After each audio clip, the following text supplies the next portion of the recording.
بسم اللہ الرحمن الرحیم۔ آپ دیکھ رہے ہیں چینل دی پوائنٹ، میں وحید عزیز آپ سے مخاطب ہوں۔ آج ہم اس موضوع بات کریں گے تو ہم دیکھتے ہیں کہ ملک کے حالات مسلسل بگڑتے جا رہے ہیں، وہ اخلاقی طور پر ہوں، وہ سیاسی طور پر ہوں، وہ آئینی طور پر ہوں یا کسی بھی اور معاملے میں ہوں۔ اس کا ذمہ دار کون اور یہ حالات کیوں بگڑتے جا رہے ہیں؟ اس کی سب سے بڑی وجہ جو ہے وہ تو ہے کرپشن۔ کرپشن یہ ہے کہ دیکھیے، ایک تو کرپشن ہے سرکاری دفاتر میں۔ ایک کلرک بھی آپ کی فائل کو دوسرے میز تک پہنچانے کے لیے آپ کی آنکھوں میں آنکھیں ڈال کر اشاروں میں بات سمجھانا چاہتا ہے کہ میری جیب آپ کے نوٹوں کی منتظر ہے۔ دوسری بات، جب وہ فائل کسی آفیسر کے پاس جاتی ہے، پھر آفیسر کی بھی آنکھوں میں تقاضا ہوتا ہے۔ پھر جب وہ آگے اس سے جاتی ہے، یعنی اس طرح جتنے مراحل سے وہ فائل گزرتی ہے اتنی ہی لالچ کے سٹیمپس اس پر چسپاں ہوتی ہے، اور وہ جتنی سٹیمپس لگتی ہے اصل فائل شاید چھپ جاتی ہے، صرف وہ لالچ کی جو مہریں ہیں وہ نظر آتی ہیں۔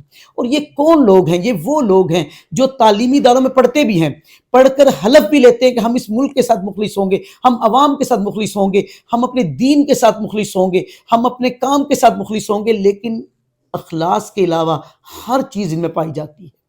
جھوٹ ان کی رگ رگ میں ہوتا ہے، اور طمع لالچ ان کی سوچ میں سرایت کر گیا ہوتا ہے۔ حرام کا انہیں پتہ نہیں ہوتا، اسی کو اپنی جیب میں حلال سمجھ کر ڈال رہے ہوتے ہیں، اور پھر توقع رکھتے ہیں کہ ان کی اولاد ان کے ساتھ وفادار ہو، پھر توقع رکھتے ہیں کہ ان کے بہن بھائی ان سے محبت کریں۔ ممکن نہیں ایسا کہ اولاد کو آپ حرام کھلا کر یہ سوچیں کہ وہ آپ کے ساتھ کوئی حلال والا کام کر لے، کیسے ممکن ہے یہ؟ اس لیے کہ کبھی بھی اگر آپ کانٹے بیج رہے ہوں گے تو پھولوں کی کاشت کی توقع نہ رکھیں۔ جو آپ نے بویا ہے وہی کاٹنا ہے آپ نے۔ اصل میں در حقیقت معاملہ یہ ہے کہ من حیث القوم، ہم اگر دیکھیں، ہم یہ بات کرتے ہیں بڑی آسانی کے ساتھ کہ فلاں سرکاری آفیسر کرپٹ ہے، بلا شبہ کرپٹ ہے، لیکن یہ دیکھیں ایک ریڑھی بان بھی تو کرپٹ ہے۔ اس لیے کرپٹ ہے وہ کہ جو چیز وہ 150 روپے فروخت کر سکتا ہے، کوئی اسلامی تہوار آ جائے وہ 150 روپے سے ایک دم جم کرے گا اور 300 روپے کی کر دے گا۔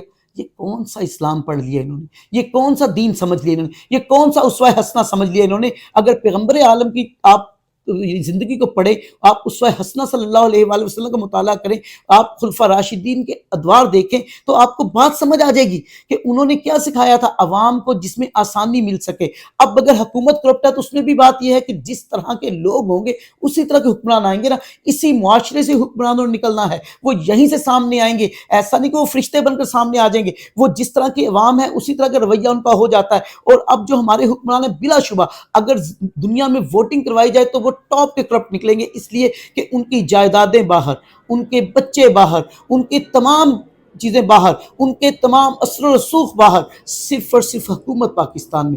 حکومت اس عوام پر کرنا چاہتے ہیں جو عوام خود بھی کرپشن زدہ عوام ہے، جو عوام خود بھی غلط کرنا چاہتی ہے، اور چھوٹی چھوٹی بے ایمانیاں کر کے وہ اپنی زندگی میں ایمانداری کے درس بھرنا چاہتی ہے، اور وہ سمجھتی ہے کہ اس نے اگر 1000 روپے کا ایک غلط قسم کے طریقے سے پیسے کما لیے ہیں تو 100 روپے مسجد دینے سے کیا پیسے پاک ہو جائیں گے؟ ایسا نہیں ہوگا۔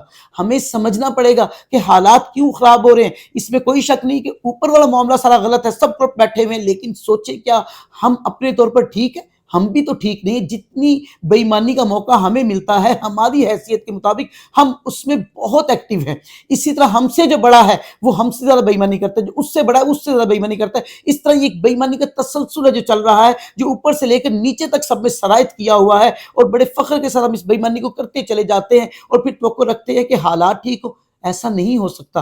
یاد رکھیں، جب قومیں بدعنوان ہو جائیں، جب قومیں غلط کو غلط اور صحیح کو صحیح نہ سمجھ رہی ہوں، اور وہ غلط کو بھی صحیح سمجھ کر رہے ہوں، اور وہ اپنے اس غلط پر قائم ہو اور اتراتے ہو غلط کر کے، وہاں کبھی بھی آپ سکون امن نہیں دیکھ سکتے، وہاں آپ کو قلبی سکون حاصل نہیں ہو سکتا، وہاں وہ رجایتی کیفیت سامنے نہیں آ سکتی جو ہونی چاہیے۔ اسلام دنیا کا سب سے خوبصورت مذہب ہے۔ اس نے کیا سکھایا؟ اس نے سب سے پہلے ایمانداری سکھائی ہے، سب سے پہلے اپنی ذات کے ساتھ کمٹمنٹ سکھائی ہے، سب سے پہلے یہ سکھایا ہے کہ آپ کو کس طرح کس انداز سے جینا ہے، آپ کو اپنی ایمانداری کس طرح دوسروں کے لیے مفید بنانی ہے، آپ کو اپنے رویے کس طرح کے رکھنے ہیں، اپنے اخلاقی پہلوؤں کیسے اجاگر کرنا ہے۔ جب آپ یہ ساری چیزیں کریں گے اس کے بعد آپ سوچیں کہ آپ پر جو حکمران ہیں وہ کس طرح کے ہیں۔ جب آپ اچھے ہوں گے، جب قوم اچھی ہوگی تو حکمران برے نہیں آئیں گے، اس لیے کہ قوم فیصلہ ہی اچھے کے حق میں کرے گی، قوم فیصلہ ہی بہتر کرے گی۔ اب جب قوم ہی کرپٹ ہوگی تو وہ کرپٹ لوگوں کا انتخاب کرے گی، وہ برے لوگوں کو ڈیفینڈ کرتی ہوگی، وہ برے لوگوں کے ڈیفنس میں سامنے آ جائے گی۔